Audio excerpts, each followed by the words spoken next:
At TopCon, we know a thing or two about a smooth surface. Roads and highways, piece of cake. Airports, let's just say it'll be the smoothest landing you've ever had. But what about when you want to go fast? Real fast? No, faster. We've helped cars go faster than they've ever gone before. Broken a few lap records along the way. Want the best paving performance? Go to the source. TopCon, always one step ahead. Hey, your Uncle Cooper here. Once upon a time, there was a girl named Goldie, my niece, your cousin, and Goldie didn't know which tires were right for her. The first ones were too much tire, and then the next ones were not enough tire. Anyway, long story short, Goldie found the Coopers, and they were just right. What a happy, practical ending. Go to sleep. I love you. Go with the Coopers. Cooper!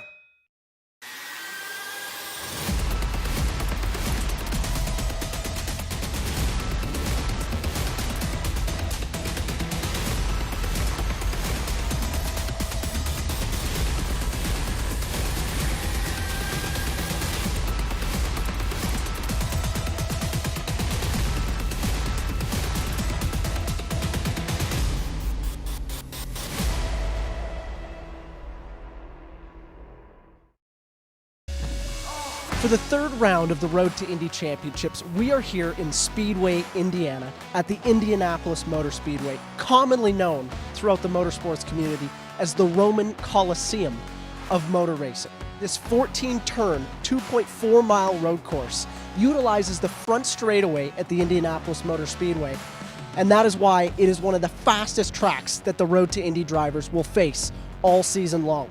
Turn 1 is where all the action happens throughout the season. It's one of the focal points for the Road to Indy Championships. Many crashes and many passes happen in Turn 1.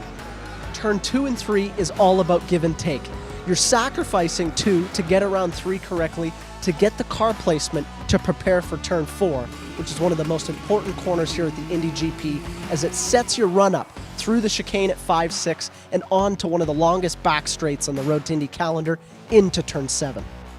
Turn 8 and 9 is where the fun starts at the Indy GP. The only way to go fast is to get both the wheels in the grass and your car completely over the curbs as you set your run into Turn 10 and on to the banking of the short chute between 1 and 2 at Indianapolis Motor Speedway, but it sets up our car into Turn 12 for the road course.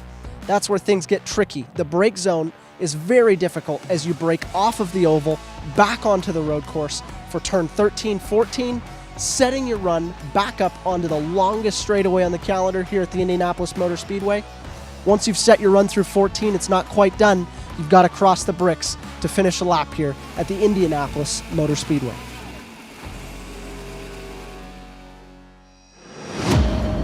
Or hopefully they'll get him out here to get him rolling. If he does, indeed, he'll start on the inside of row 10. Row 9 will have a couple impressive young rookies. Jace Denmark in the number 23 starting on the outside for Pabst Racing. And on the inside, the reigning Lucas Oil School of Racing Formula Car Series champion Eli Navarro in the number 1 starting 17th. Go up to row number 8 now on the outside. Second of our drivers from New Zealand, the reigning New Zealand Formula 4 champion Billy Fraser, also a Toyota Racing Series driver from this past spring. He'll be in the number 91 for Exclusive Autosport, starting 16th, alongside Simon Sykes in the number 19, the reigning F1600 Championship Series race winner, also part of the Team USA Scholarship Program last year, and an SCCA National Championship Runoffs winner. Moving now to row 7, Matt Roungarito from Cambridge, England, in the number 92 for Exclusive Autosport. Really impressive at St. Petersburg. Struggled a little bit early on. He'll look to change his fortune here this afternoon. He'll start 14th alongside Eric Evans out of Georgia for Velocity Racing Development, the rookie in the number 29.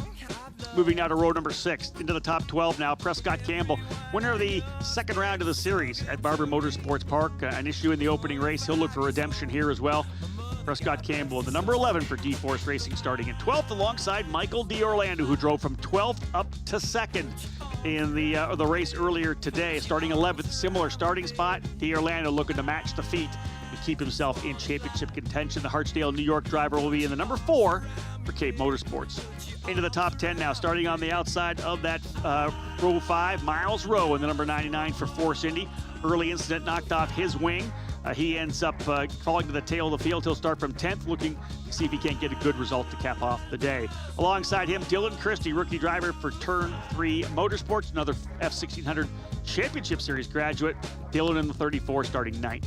Row 4, we'll see on the outside Thomas Nepbu, the young Canadian talent for Cape Motorsports in the number 2. A good weekend thus far for Thomas.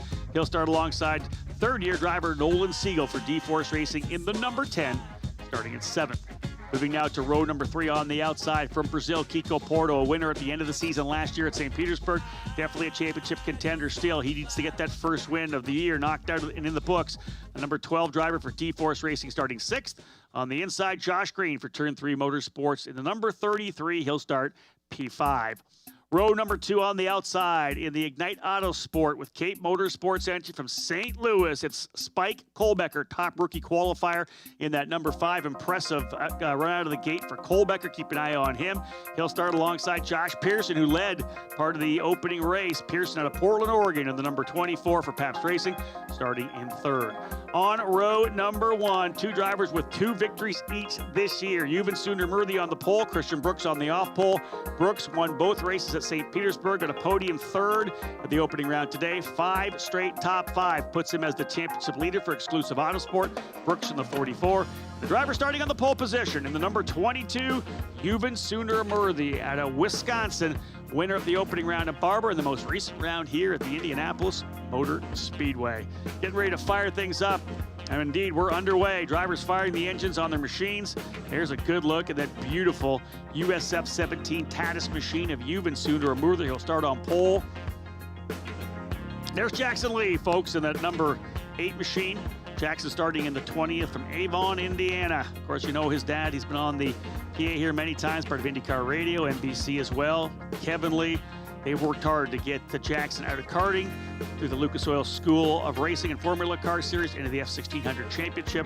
Learning a lot about the business of motorsports, and it's great to see Jackson on board here. And there's Michael Myers, still sitting on the grid. I don't know whether or not they fired him and he's going to have to leave from the grid or what's happening here at this point. There's the staff there wondering what's going to happen. I'm not sure whether they got him refired or not, but the 42 of Michael Myers, I'm sure they're doing what they can to see if they can't get him onto the racetrack.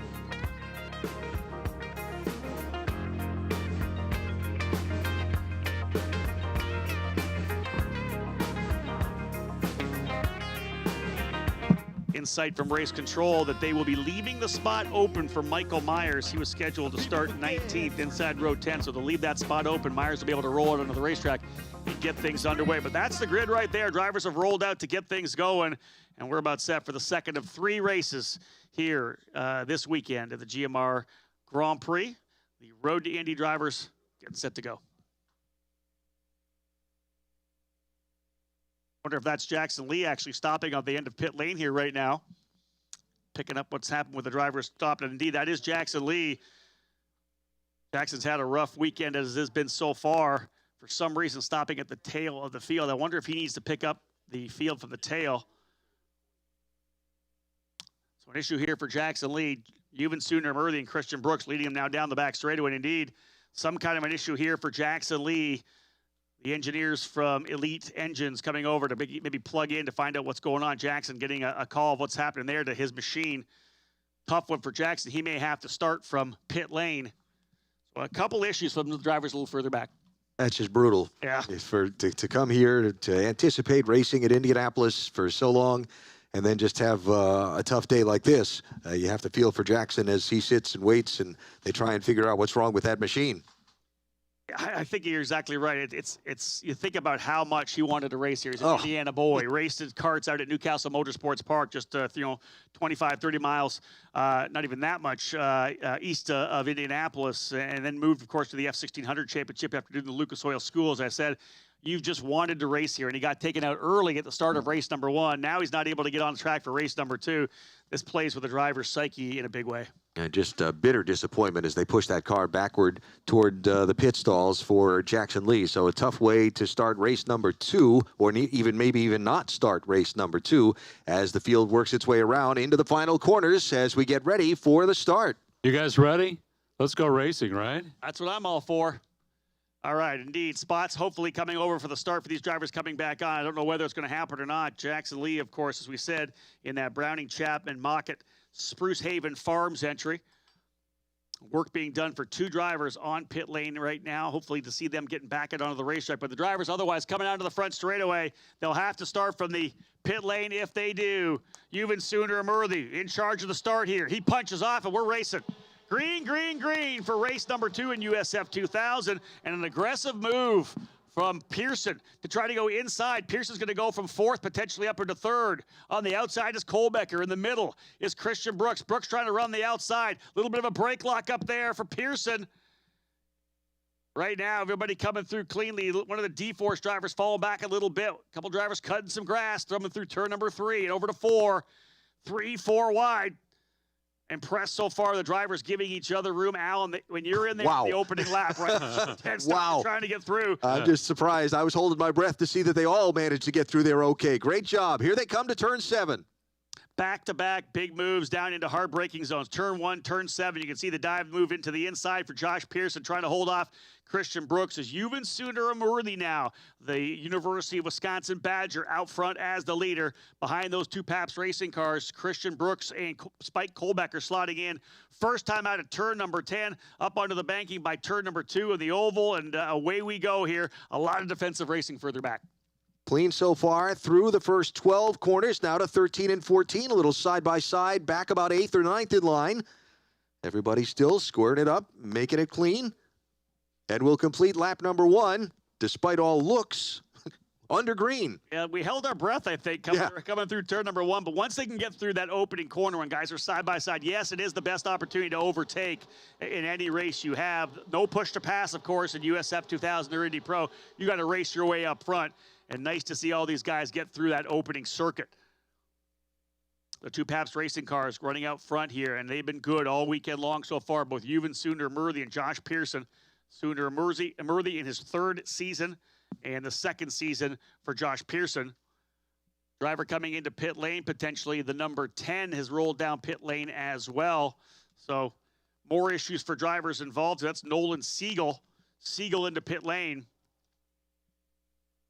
And there's the D-Force racing car rolling in front of us here on pit lane. That'll be it for Nolan, or at least he'll go to pit lane to make potential adjustments. Sundaramoorthy leads them, though, coming through turn number 7 again. He's trying to see if he can't double up what he did earlier today.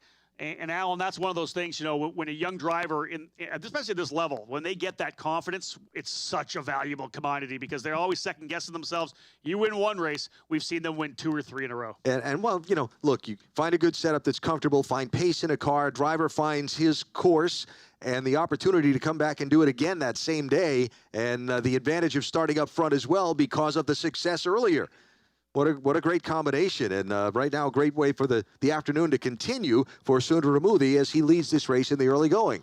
His 3rd year as well with the guys from Pabst Racing, and you know, we talk a lot about the dialogue that you have with your engineer, and when you're in the middle of the pack, yeah, the engineer may be second guessing what you're saying. Hey, I've been doing this for 20 years. This is what we did winning championships last year, the year before, the year before. Sundaramoorthy comes out of the gate, wins the first race of the season. All of a sudden, maybe you catch the ear of your engineer a little bit. Working their way through, off onto the infield straightaway, leading down to turn number 7. Everybody pretty much single file for the moment, though the opportunity to maybe slipstream a little bit and make a hard braking pass as they come to turn 7. Love that switchback of 5 and 6. Drivers just kind of flicking the car into the corner. We've got some battles for 5th, 6th, 7th, and 8th. It's Porto and Kohlbecker. Kiko Porto in the 12, and Spike Kohlbecker in the number 5. Then Thomas Nepvu and Prescott Campbell battling it a little further back. One in the grass. Someone overcooking it coming through. Trying to get back in. I think that was Eric Evans, potentially the number 29 for VRD. Evans was running in the 13th spot, so he'll lose a couple positions. Move up Vodanovic and Fraser very likely into the top 14. It's a razor's edge, Alan, going into some of these corners. To get fast, you got to rotate the car, so you're trail braking a little bit, and if you just trail brake too much, the car can come around. It's not that hard, especially at this level. And it was pretty impressive car control because he kept that pace up through the grass pretty well. That was moving along pretty quickly to not be on the pavement. Yeah, you get off the throttle too much, it's going around. You get back on the throttle, you're going to spin it the other direction. So pretty good job there for Eric Evans. Got a battle here, the fight for that 5th position Move to the inside, comes Kohlbecker. They're side by side at a turn 1 through turn 2. Kohlbecker and Kiko Porto scrapping it out for position. Still side by side through 4 or 3 now over to 4. Allen, great racing coming back to the switchback. Now back to the quick jog off onto the straightaway. Well, finally a room given there, and a great fight for position all the way through that end of the racetrack. I like that some of these drivers are realizing the level of risk they're taking, and hey, you know, if it's a high percentage move, I'm going for it. Low percentage, I'll back out. And you can see that Spike Kohlbecker, his first year here in the Road to Indy, but a lot of experience. Canadian Formula Ford, British Formula Ford, ran in the Toyota Racing Series in New Zealand, F4 as well. A lot of open wheel Formula car experience in the lower horsepowers, and I think he's going to be a star here in the Road to Indy as well. Having a good day here at Indianapolis so far, as that race from 4th on back continues to be a good spot to watch on the racetrack. They come up to turns 12 and 13 now, all bunched up nose to tail. Yeah, stack up Porto, Kohlbecker, Nepfu, Campbell, Michael D'Orlando. Remember, started in 11th up to 9th now. Was able to get to 2nd in the first race of the triple header. P9, not quite the advance yet for D'Orlando, but still thinking championship and trying to get as many points as you possibly can. Across the start-finish line, completing lap number 4 of 15 in this race. And out in front, hanging on to an 0.8 of a second advantage, is Sundaramoorthy as he heads to turn 1. I'll tell you, I've watched Yuven for the last, the better part of 3 years. He actually did one start at Mid-Ohio with Exclusive Autosport the year before that, but this is his 3rd full year in the program, and just the amount of maturity and development I've seen over those last years, especially second half of last year, even had some blips, making mistakes. This year, it seems like over the off season, that growth, but 18 years of age, in school, in university, I just feel like there's just another level of conscious racing out there. It's always an interesting juggle, right? As first side by side is way back about 12th or 13th in line there into turn 7. Being a college student's hard enough, right? Well, I'm going to be a college student while I'm climbing the road to Indy. That's a workload. Yeah, and the stresses of it. Yeah. We already know the stress. I myself, of course, many of us obviously try to get through college, and the stress of just being there and trying to keep up the marks you need to keep up. But then you throw on the stress of knowing that your family's spending a lot of money to go racing. You got investors that are working with you as well. Yuven's one of the young drivers that works with Peter Rossi, Alexander Rossi's father, putting together the partnerships you need to stay in motorsports. And this kind of was probably the make or break year for Yuven. He needed to come out and show that he had the skill set. 2 wins already, maybe knocking on a 3rd. I think that everybody's going to be pretty happy with what he's got going on right now. And of course, the opportunity to win that scholarship and try and move up, but the next level is so valuable for these drivers and their career aspirations. And it's one of the great marks of this Road to Indy program is that prize that gives you the opportunity at the next level automatically, that makes it easier to make your arrangements that you need to make to move up. And you become a sought-after driver as well. Yeah. As the number 23 coming down pit lane here, that's Jace Denmark into pit lane. But yeah, you're a sought-after driver as well. Every team's looking at you. Driver off the racetrack, Peter Vodanovic in the number 6 as well. We've had a little bit of action here. That was over in turn 1 and 2, coming through 2 to 3. So Vodanovic able to keep the car going straight. But again, back to that point, you're a sought-after driver, so the big teams are looking at you saying, hey, I want this kid. Obviously, teams want to retain you. They want you to stay with them, but some drivers will move to different teams if need be. Looks like a potential flat left rear for Jace Denmark, putting some a new scuffed tire on there. No need to put a fresh tire on. You'll use that match set tomorrow in race number 3. Yeah. But yeah, Yuven, the cool thing, I say this all the time, you win the scholarship and it's great. You've won the money, but really what you're winning is a full year to try to find money for the next year. Yeah. Because it's a constant chase for these young drivers to find the funding needed to be able to get to the IndyCar program. That's the reality of auto racing, right? It's an expensive endeavor. And having the opportunity and having assistance with that opportunity is, I want to use the pun, but it's not really funny. It's priceless. It's very true. Indeed. And to have the right people around you that can make it happen, to understand the business side of it, that's the other key. Yeah. These drivers, of course, come in on passion out of karting, right? They love the sport. They love driving, the purity of it. But really, when you get out of the car, you ask any IndyCar driver, driving's 25%. 75% everything else you do business-wise and networking and meeting with the people that are your sponsors. That's something we try to instill into a lot of the drivers we have here on the Road to Indy. Another driver, I think, having to take the escape route, someone overcooking it there in the back part of the shot, but otherwise up front, oh, that's Trey Burke in the number 63. Trey is in turn number 2. The 1-2, Be off in turn number 1, potentially. He is stopped, but the question is he in the escape road area, or is he in an area that might cause a safety concern when the field comes back around? Can't quite get an eyeball on where he is, but then he's driven away, so we're gonna be good there. That end of the course clear, and we'll stay under green. I was having a look up at Aaron Likens in the flag stand, wait for him to grab that yellow flag, but indeed staying green, and much to the happiness of Yuven Sundaramoorthy, who has a decent little advantage, 3 or 4 or 5 car lengths. Good fight further back there between Prescott Campbell and Miles Rowe in the Force Indy number 99. That's for a position just inside the top 10 now. So not quite the crazy action we had in the opening USF2000 race, but still a ways to go. Yet. Yet. Still plenty of time to go. They complete 7 laps in this race, and now be 8 laps to go. So halfway next time by, as we continue to watch the top 2 running in about 3 or 4 car lengths apart as they go into turn 1. Miles Rowe still trying the outside move there. Can't quite get the job done. Over under this time. Rowe trying to get by Dylan Christie, as that was Christie he was battling with just up the road, Prescott Campbell. So Miles Rowe in the Force Indy black and red number 99, and Prescott Campbell, or rather Dylan Christie in the white and blue turn 3 motorsports machine battling it out for the final position inside the top 10. Michael D'Orlando back up to 7th.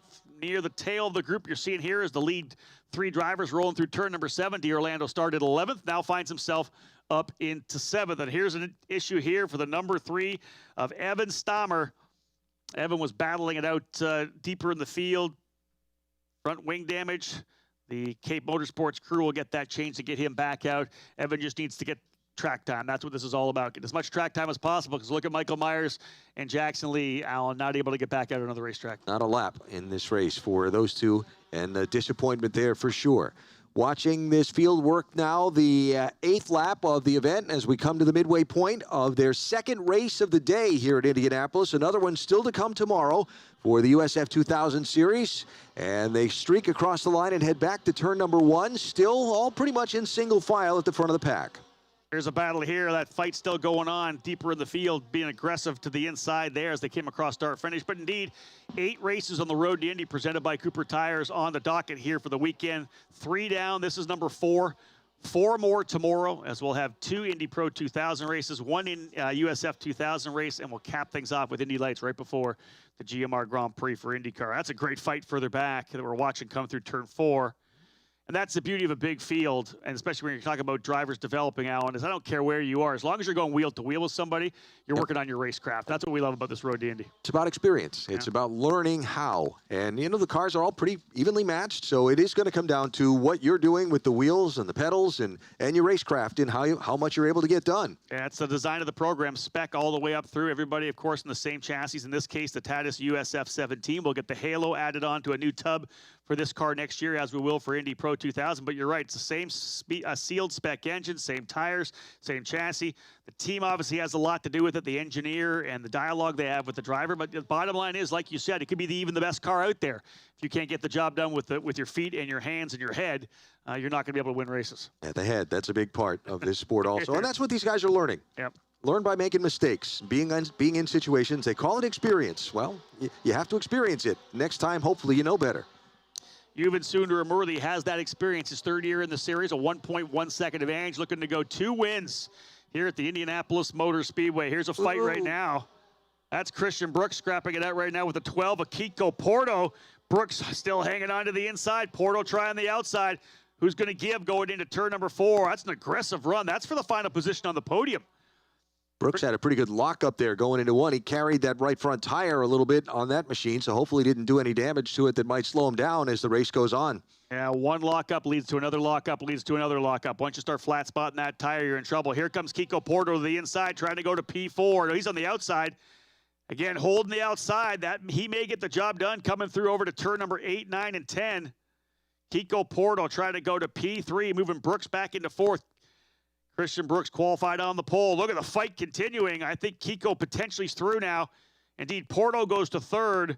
4th now for Christian Brooks. The day not going like he expected.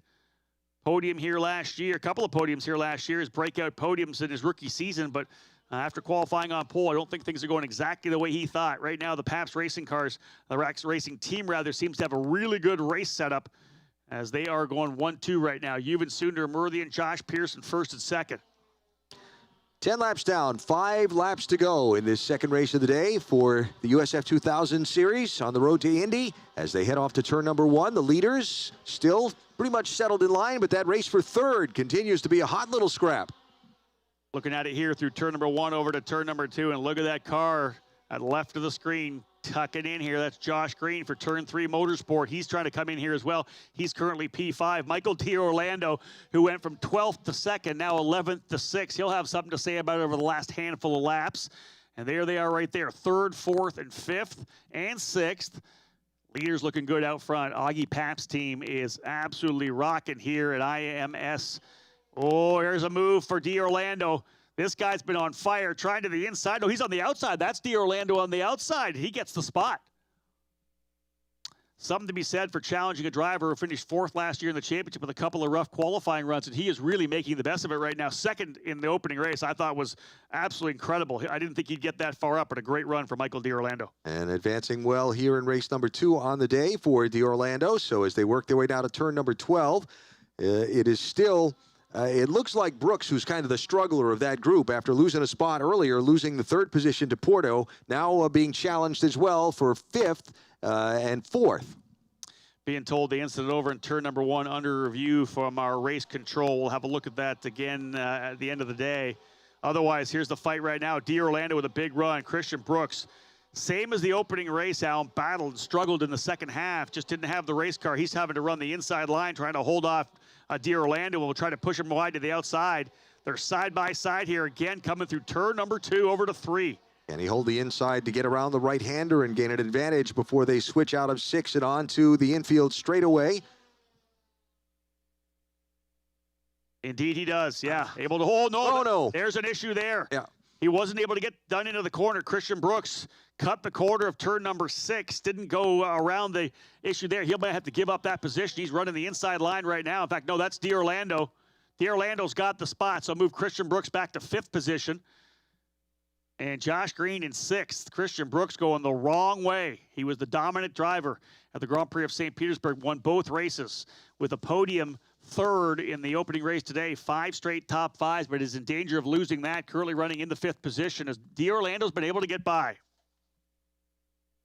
About to complete lap number 12 of 15 for the race leaders as they come off of turn number 14 momentarily and hit this main straightaway here at the Speedway. And winding down in time in the 2nd of their races today. There is the leader. 12 down, 3 to go as they cross the stripe. It has been a career weekend thus far for Wisconsin's Yuven Sundaramoorthy and the team from Wisconsin as well. Economowalk, Pabst Racing Services. You know the name Pabst? Pabst Blue Ribbon? Oh, yeah. That's the family. Now, they sold the brand. I'm not afraid to admit that I know it, by the way, also. Good for you. But a legendary name when it comes to Road America Racing. Augie, the first. Augie Pabst runs the team as the 3rd. The family, legendary in motorsports, huge supporters of racing in Wisconsin at Road America, and just a team that is absolutely driven by passion. No doubt about that for Augie Pabst and his whole crew. And they are looking good here right now. 1-2 here for Sundaramoorthy and Pearson, as Alan said. 3 laps remaining. It'll be 2 to go next time by. The fight's behind them, 100%, as the driver's trying to hold on to their position right now. Kiko Porto, good 3rd spot. Or D'Orlando in 4th, Brooks in 5th. And as they run on the racetrack, the lead for Christian Brooks has shrunk to 9 points. As Sundaramoorthy moving up to 2nd, Pearson into 3rd, Porto 4th, and D'Orlando 5th. That's as they run on the racetrack now, still with a couple laps remaining. Now, Wisconsin, you were talking about family history, but Wisconsin, just such great auto racing territory. Doesn't matter what form of racing you love. Agreed. Whether it's dirt tracks, whether it's road racing, whether it's NASCAR, whether it's India, it doesn't matter. Wisconsin is just some of the most passionate racing territory in this country. Yeah, no doubt about that. On any given Saturday or Sunday, right? You're going to be at a dirt race. You're going to be at an asphalt oval watching super late models, whether it's sprint cars, whether it's the Milwaukee Mile, and of course, years and years of racing at Road America, fantastic track in Elkhart, one of my absolute favorites. Yeah, I file that for me too. It's a wonderful trip to go. It doesn't matter what series you're going to watch there. It's a great experience. The town is always up for it. It's a fun spot, and if you haven't been there yet, you should, is what I would say. Yes. Getting down to it, going to be coming to the white flag next time by, as this 15-lap sprint race going by thus far caution free. Yeah, indeed. And I'll tell you one thing, the points of Sundaramoorthy, I think, going up right with his confidence as well. Both of those levels continue to go higher and higher. Even looking to grab his second win. He'll have to stay focused and try to get that third win tomorrow. Here's a fight further back as well. Look at this scrap. That is Miles Rowe still trying to get by Prescott Campbell just inside the top 10. Peter Vodanovic in the number 6 back down pit lane. Rather, no, that's the 6 is actually Bajoy Garg back down pit lane again. Vodanovic running in the 16th spot. But again, white flag will fly this next time by for Yuven Sundaramoorthy. A tremendous day it's been thus far. If you're going to pick a weekend to be on the mark and spot on, pick a weekend when you've got 3 races at the Indianapolis Motor Speedway to do it. And so far, this first of 2 days has gone well. 1 lap remaining for the Wisconsin driver. He's got his teammate Josh Pearson right behind him. At this point, Christian Brooks still holding on to P5 to try to keep that top 5 streak alive and to try to keep his point lead as well. Exclusive Autosport team has work to do this evening to dial things in on that number 44 machine. His teammate Matt Round-Garrido running in 12th spot. Billy Fraser in 15th. And Palmer, who started back in 26th, now up to 17th. Another great outing for Palmer to work his way forward. But this is all about Yuven Sundaramoorthy, Alan, out of turn number 6. A nice lead over a second on his teammate. This is when you can just hit your marks and roll it home. Coming down to turn number 7 and just a handful of corners to go for the young driver from Wisconsin. Cleanly through, got about 3/4 of a second lead, a little pad to work with, but still got to be mistake-free through these final corners and back to the checkered flag.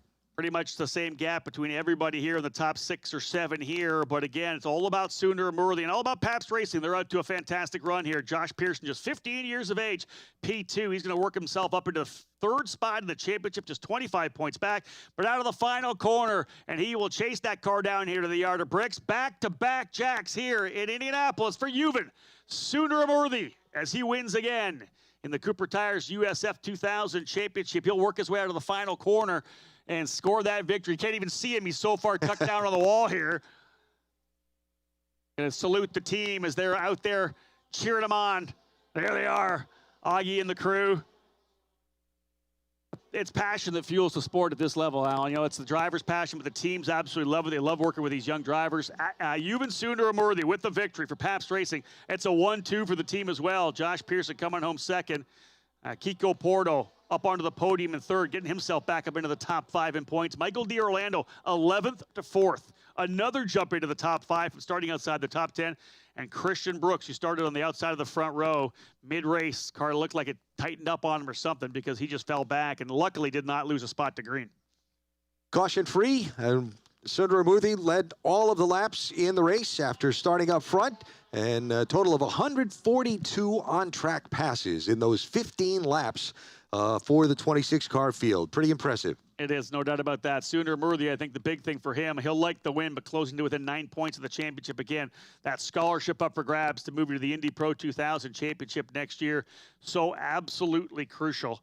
Let's have a look at the results now. Your official results as they come. Yuven Sundaramoorthy with the win in the number 22. Josh Pearson coming home 2nd in the 24 for a Pabst 1-2. Kiko Porto finishing in that 3rd spot. Michael D'Orlando in 4th. Christian Brooks 5th, and Josh Green rounding out the top 6 for Turn 3 Motorsports. It was a good run for Josh again. Another strong finish for him. He's not that far back in points, going to work his way back up. 7th was Spike Kohlbecker. 8th was Thomas Nepfu. 9th, Prescott Campbell. That fight between he and Miles Rowe went race long and able to get out of that one and hold Miles Rowe back to 10th. Dylan Christie ends up in 11th. Matt Round-Garrido in 12th. 13th spot, Eric Evans. 14th, Simon Sykes. 15th, Peter Vodanovic. A couple of Kiwis there in 15th, and 16th is Billy Fraser in the 91, ends up in 16th. Grant Palmer from 26th up to 17th. Eli Navarro in 18th, and here's the remainder of the field. Alan, just a really good run for Yuven Sundaramoorthy up front. Always cool to see those breakout races for these young drivers. And a breakout day for sure here at Indianapolis. And a great day for the Road to Indy presented by Cooper Tires here at the Speedway on Friday, with lots more still to come tomorrow. Yeah, 4 more races on the docket. Looking forward to it. We'll kick things off tomorrow morning at 8 a.m. with the 2nd race for Indy Pro 2000. But right now it's Yuven Sundaramoorthy's day. We'll leave the spotlight on him. Augie Pabst coming in. 2nd win of the day, 3rd win on the season. There he is, folks. He's out of the car. Let him hear from you. Great drive today. 2 wins in 2 races on this Friday for Yuven Sundaramoorthy. We'll hear from him in just a minute.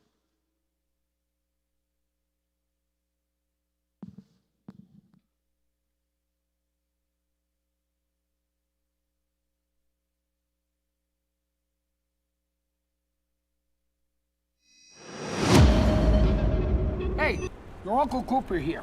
Once upon a time, there was a girl named Goldie, my niece, your cousin, and Goldie didn't know which tires were right for her. The first ones were too much tire, and then the next ones were not enough tire. Anyway, long story short, Goldie found the Coopers, and they were just right. What a happy, practical ending. Go to sleep. I love you. Go with the Coopers. Cooper!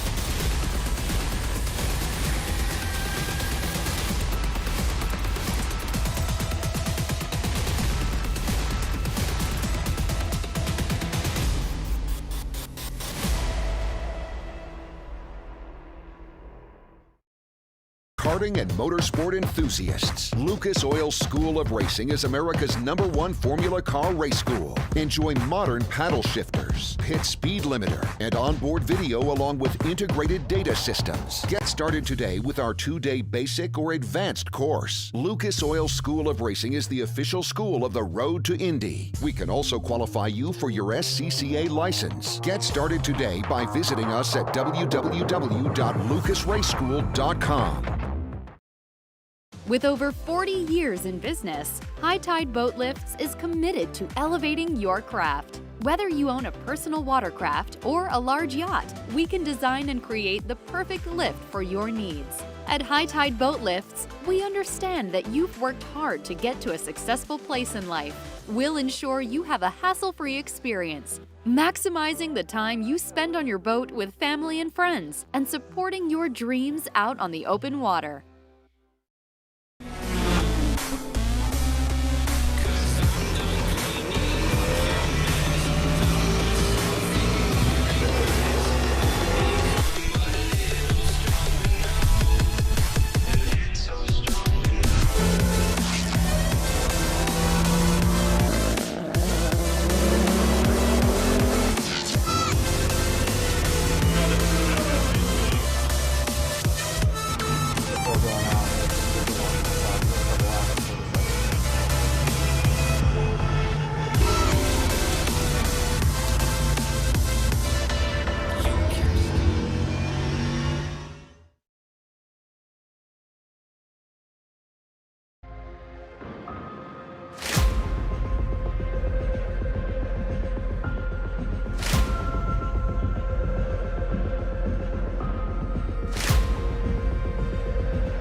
Championship so close you can taste it.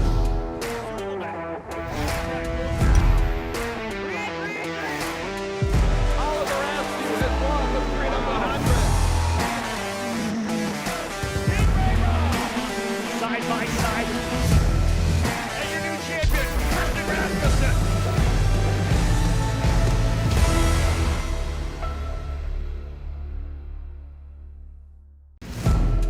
The championship so close you can taste it.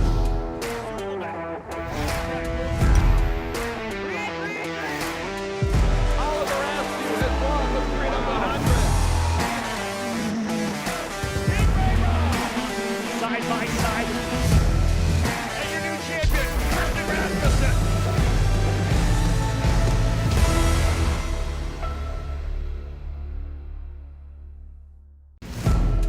The championship so close you can taste it.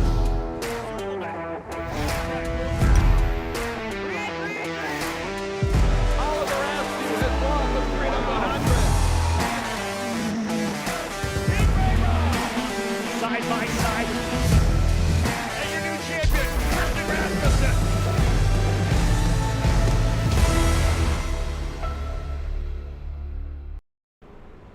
Hey, your Uncle Cooper here. Once upon a time, there was a girl named Goldie, my niece, your cousin, and Goldie didn't know which tires were right for her. The first ones were too much tire, and then the next ones were not enough tire. Anyway, long story short, Goldie found the Coopers, and they were just right. What a happy, practical ending. Go to sleep. I love you. Go with the Coopers. Cooper! Back with back-to-back jacks here at the Indianapolis Motor Speedway. Add IMS to the resume of this young driver, the winner in USF2000 Race 2 from Pabst Racing, Yuven Sundaramoorthy. Able to get out front and put the laps down. Sundaramoorthy taking the race victory. And again, this is the future stars of the NTT IndyCar Series. So many young drivers have started here. We had Colton Herta as one of the drivers, Linus VK, Oliver Askew, all starting their careers in USF2000. This is where you make the mistakes. This is where you gain all that experience you need to be able to work your way to the next step of the level. 4 more races still to go. A lot of hats to put on here for our drivers. So once again, capping things off here from Tatis Victory Lane. Final shot here with the top 3 drivers, and the champagne will fly. Of course, they're back at it again tomorrow, as I said, tomorrow afternoon. And there it is, folks, the champagne flying one more time.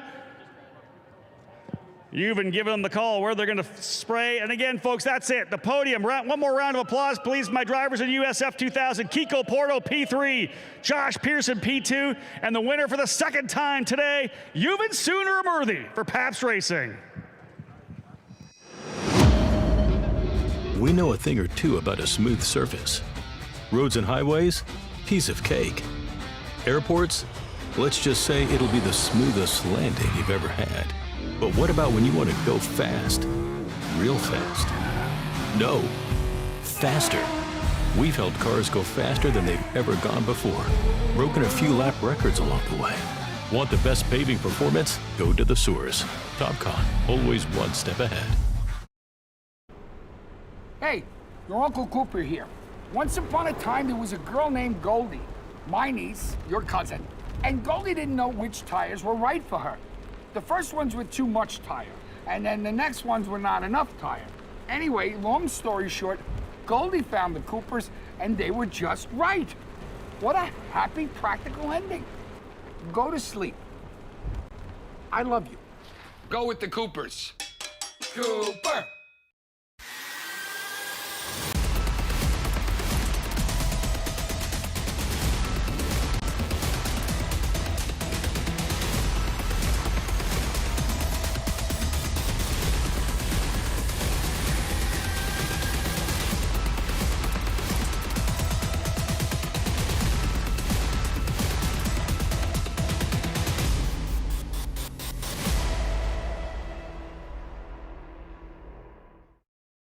Karting and motorsport enthusiasts, Lucas Oil School of Racing is America's #1 Formula Car race school. Enjoy modern paddle shifters, pit speed limiter, and onboard video along with integrated data systems. Get started today with our 2-day basic or advanced course. Lucas Oil School of Racing is the official school of the Road to Indy. We can also qualify you for your SCCA license. Get started today by visiting us at www.lucasraceschool.com. With over 40 years in business, High Tide Boat Lifts is committed to elevating your craft. Whether you own a personal watercraft or a large yacht, we can design and create the perfect lift for your needs. At High Tide Boat Lifts, we understand that you've worked hard to get to a successful place in life. We'll ensure you have a hassle-free experience, maximizing the time you spend on your boat with family and friends, and supporting your dreams out on the open water.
Hey, your Uncle Cooper here.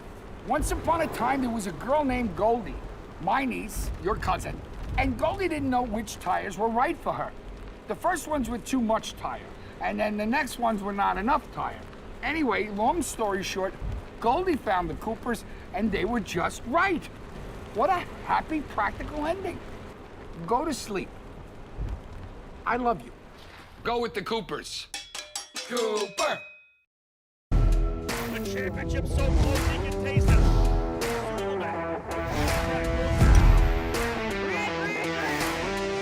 Oliver Askew has won the Freedom 100.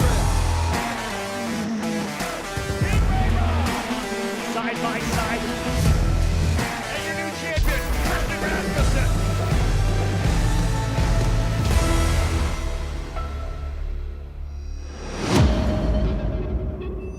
Welcome back, race fans, to the Indianapolis Motor Speedway and Road to Indy TV. I'm your host, Parker Thompson, and I am here with Race 1 winner, Linus Lundqvist.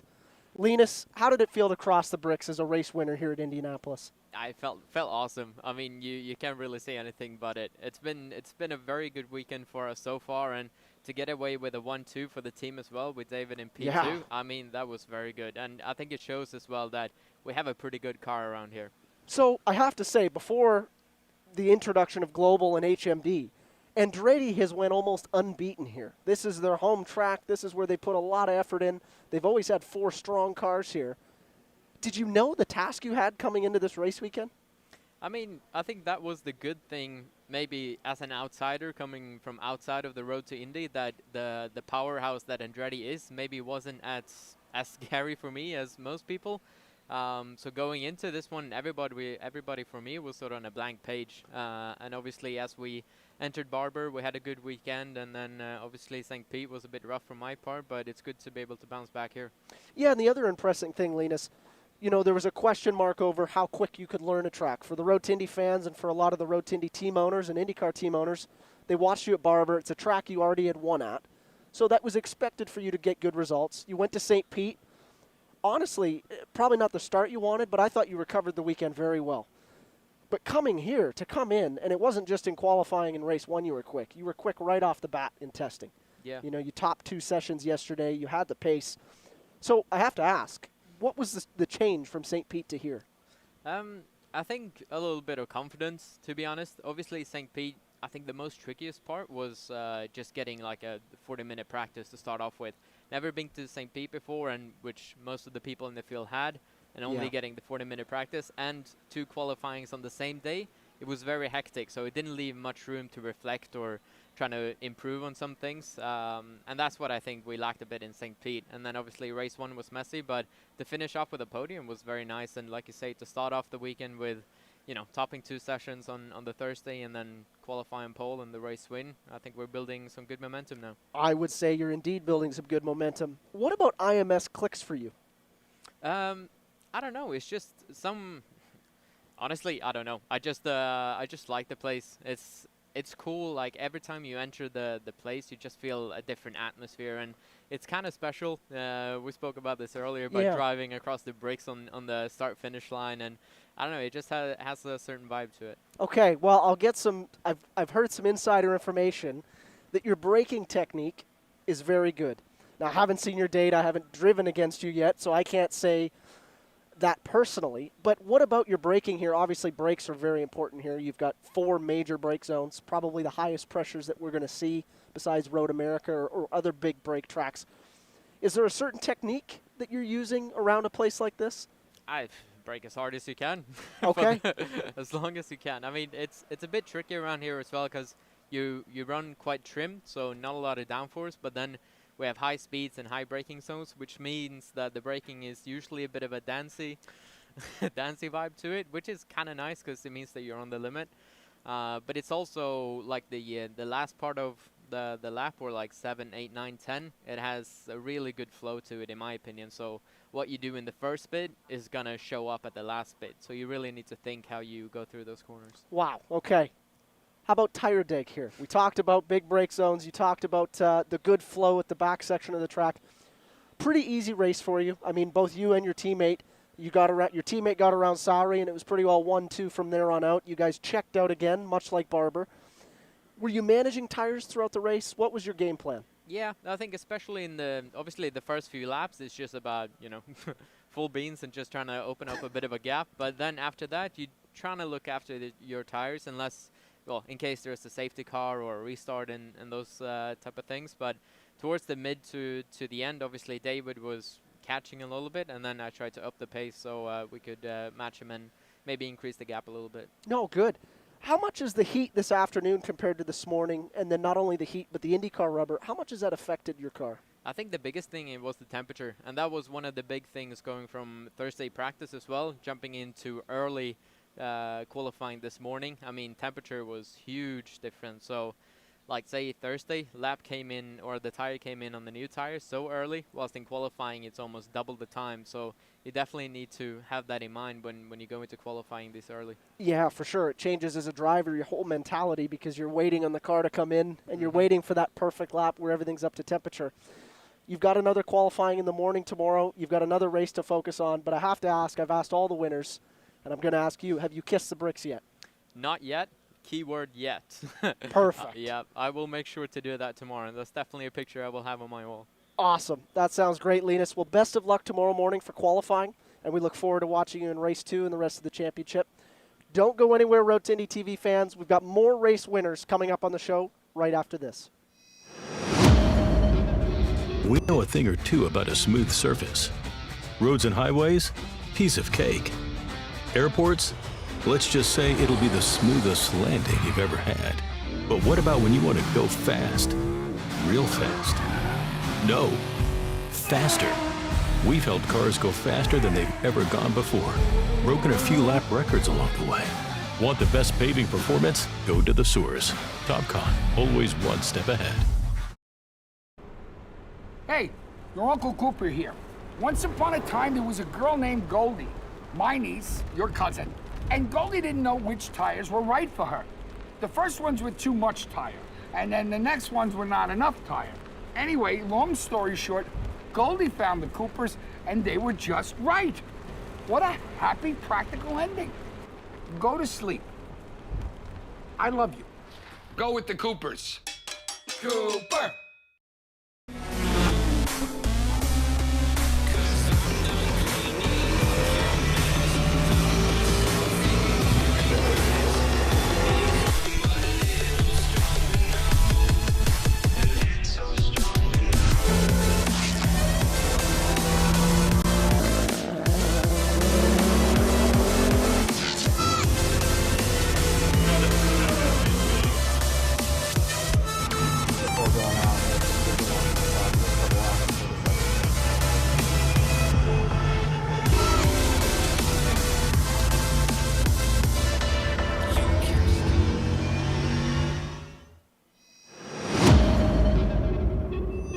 If you thought Rasmussen was fast on track, he's fast coming on the show with us. Christian, winner of race 1 in an outstanding way.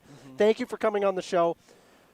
I have to ask, I mean, the whole race just looked like a dogfight. You were fighting for second and third. How good did it feel to get that restart and come across the yard of bricks a winner? Yeah, it was amazing because we had. I mean, I didn't want to say I gave up, but it was definitely I had a hard time catching Braden. So I thought when the restart came, it was just like great. This is my opportunity, right? So yeah, I just tried to take advantage of that. Got a good run out of. Well, first a good restart and got on the outside of him into 1, and then got a good run on him out of 4, and yeah, just did him around the outside into 7. No, it was fantastic. Had me on my feet, and I wasn't the only one. I'm sure the Road to Indy TV fans were going nuts at home as well. One thing I want to bring up, I think that's important, and it was probably the moment of the race that gave you the opportunity to go for the win. You had to fend off. There was one time Reese Gold had a very big run on you down the front straight into 1. Yeah. I believe you went to the inside, smoked it in, kept him off on the outside. Describe that to me. Yeah, I mean, it's at the end of the day, it is hard to pass. It's always hard to pass. So. Especially when you break later than the other guy. So at the end of the day, it's like you say, it's a dog fight. I mean, you got to break later, and if you do break later, it's very, very hard for them to get by. So I just did what I had to do, and defend it. You heard it here. He did what he had to do, and that he did. Now, that flat spot, did that affect you at all throughout the race? No, it wasn't real. I didn't get a flat spot. No. I mean, sometimes you smoke up the tires a little bit, but as you know, as a driver, you can do a lot of just to kind of just get it to rotate a little bit the tire, so you kind of you get a flat spot, you get a flat spot all over the tire, so you don't really feel it. Okay. So it's just sometimes you just gotta manage that, and obviously when you do brake as late as you can, then sometimes you smoke up the tires a little bit. For sure. Sometimes you smoke up the tires. Now, when we're talking about tires, how much deg did you experience throughout the race? I mean, the whole race you spent behind Braden at about a second, trying to catch him, trying to force him into a mistake. Yeah. A lot of aero wash throughout the race. How did that affect your Coopers? Not a lot actually. The tires stayed fairly consistent, and you also, when you look at the lap time and the lap time progression, also from both me and Braden, it was really super consistent throughout the whole race, and so yeah, not a lot of tire deck here, which is good, and we can stay going fast towards the end as well. So. Okay, not a lot of tire deck. It's a 50-50 thing. Some drivers we have on here, and even myself, every time I've raced here, yeah, I've usually had nothing by the end. Yeah. And I've won a race here too, so that's an interesting comment. Right. Christian, how has the heat and the IndyCar rubber affected your car? So definitely the heat, I think, is the thing that affected it the most. On the other track, the IndyCar rubber has affected the track very much. I think it's less here. Okay. You can definitely feel it coming down, but I think it's less here than everywhere else. But it just makes it so much more important to hit your marks, stay on the line, and yeah, just keep hitting your marks to be consistent. Yeah, for sure. Now, tricky braking zones when we talk about the lockups, coming off the banking into 12, 13. Yeah. And then in turn one coming off of the IMS front straightaway. A lot of front lockup. We see a lot of people miss the corners. How tricky was it? I mean, it is tricky, and to be fast here, like you say, the brakings are so important. So you want to compress that braking zone as much as you can to get the most efficient de-acceleration. So that's why you see people locking up, because they're pushing the limits. Yeah. You're trying to do the best you can, and when you push the limits, sometimes you have to go over the limit. For sure. Now, Christian, I don't know if you look into this stuff after races, but do you know that you're currently tied for the championship lead? I know, yeah, that's what they told me. So if you, on the road to Indy, we have a championship leader flag for both Indy Pro, USF, and Indy Lights. Have you went over and moved that from exclusive about halfway between the two trucks? I have not. I think you got to do it. Maybe we should. Yeah, perfect. Well, game plan for tomorrow. Obviously, you want to qualify well. How do you think that's going to go? So we actually only have one qualifying here. Jeez. So we have one qualifying, 3 races. It's the second fastest lap that dictates the starting grid for tomorrow. So that's all already set. So we're on track 7:50 tomorrow morning. Duh. I'm even involved in that. Sorry about that. Totally. I had Linus on for qualifying for Indy Lights. That's what is tomorrow morning. Yeah. Perfect. Where do you start tomorrow? So P3 again. Is the top 3 is exactly the same. Wow, exactly the So same. we just got to go out, do the same thing. Perfect. Did you come close to setting a better lap time in race 1? The lap times in the qualifying, because of it was a lot cooler this morning, were way quicker than they was here today at the race. So I don't think anyone really got close to what they did. I don't believe either, no. But that's a very interesting point. Well, we look forward, P3 again. That's a pretty good starting spot. It is. We look forward to watching You can Christian win from there. Rasmussen. You can win from there. He's done it before, and he'll look to do it again. Christian, thanks for coming on the show. Thank you for having me. Don't go anywhere. We got one more race winner coming back up on Road to Indy TV. Hey, your Uncle Cooper here. Once upon a time, there was a girl named Goldie, my niece, your cousin, and Goldie didn't know which tires were right for her. The first ones were too much tire, and then the next ones were not enough tire. Anyway, long story short, Goldie found the Coopers, and they were just right. What a happy, practical ending. Go to sleep. I love you. Go with the Coopers. Cooper!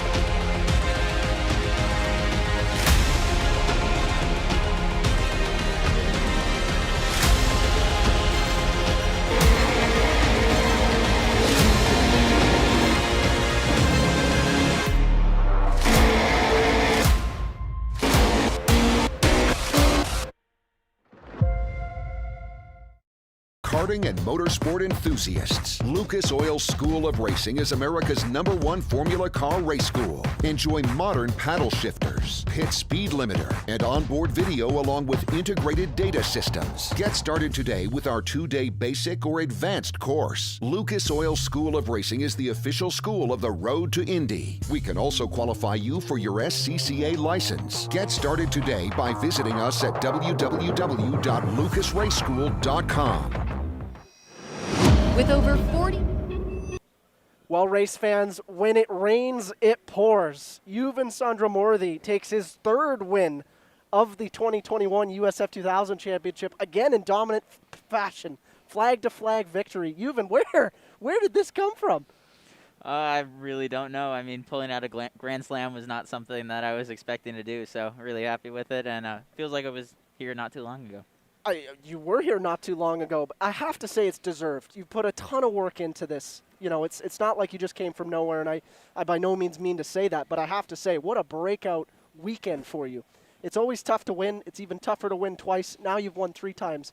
Describe the weight off your shoulders. I mean, it feels really good, and like I told you in the last one, leading the race was a lot more nerve-wracking to me than coming second, so tomorrow with 20 laps is going to be a little interesting, but I mean, it feels really good, and I've felt like we've been the fastest car at every event this year. Just haven't been able to put it together in qualifying, which is, like I've said before, being the main thing that we've been working on. So to do a good second lap here, set the pace for race 2 and race 3, feels great, and I think we can definitely convert tomorrow.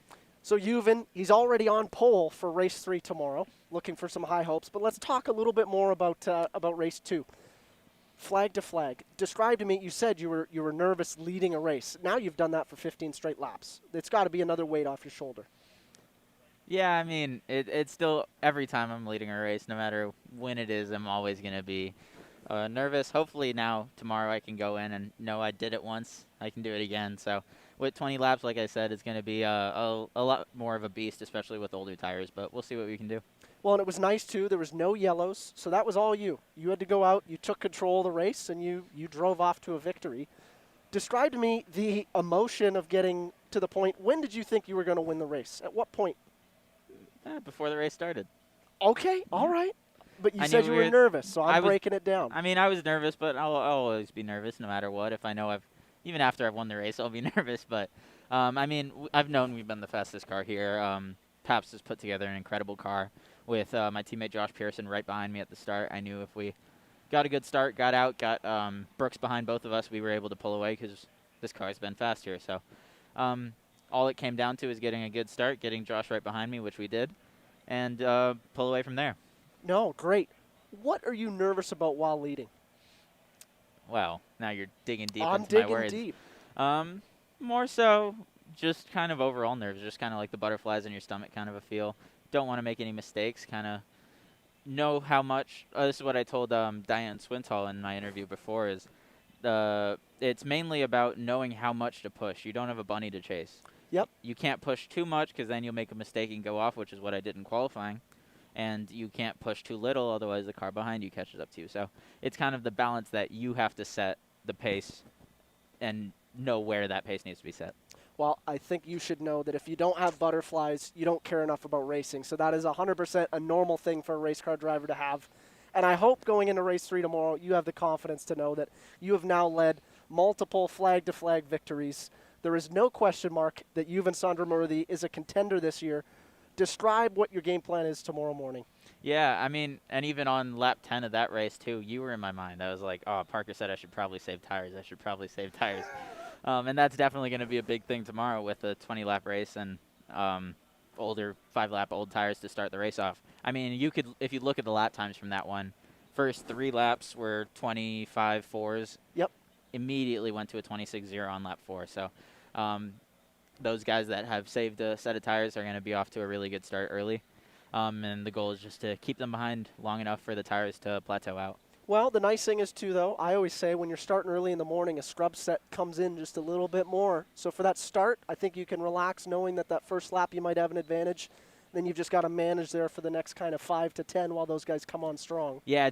Oh, sorry. No. Yeah, definitely the first lap's going to be where I have to get that gap until they start pounding for the next couple when they still have that kind of half-second advantage here. Yeah.